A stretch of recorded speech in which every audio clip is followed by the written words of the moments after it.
chốt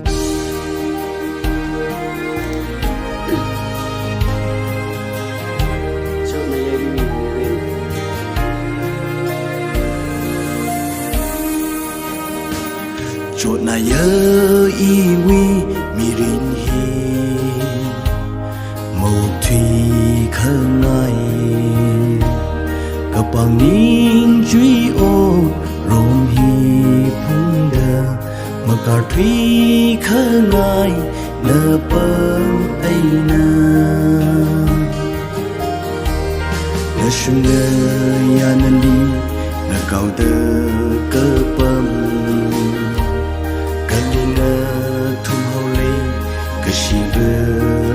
John cái sinh lý ông cơ giờ tơ và nào khờ hang mi lu yêu cơ chốt hi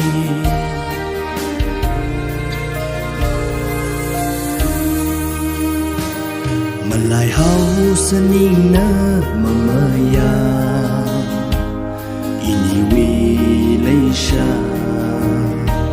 sang rung cơ hai chỉ phơi ninh đờ mà cả thủy khơi ngai nợ bơm ai na ngơ sương ngơ yan linh ngơ cầu tơ tơ bơm cần đi ngơ thung hậu linh cơ chỉ vơ a chôn cái sinh lý ông cơ giờ tơ và nào khờ hang mi lu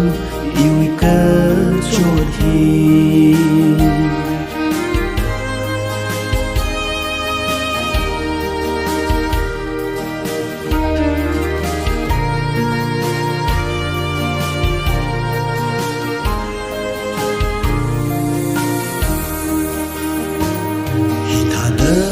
sốt rơ cơ chi thì xa xỉ cơ chờ sắm phăng khờ rê thơm lấy xa ni ngài mà mình ngỡ rô cơ xa nơ pha mây ngỡ sương ngỡ ya nân đi ngỡ cao đơ cơ bơm Kaling thung hậu linh kashiver a chôn kasing li ông cơ giờ tơ và nào khờ hang mi lu yêu cơ chốt hi kasing li ông cơ giờ tơ và nào khờ hang mi lu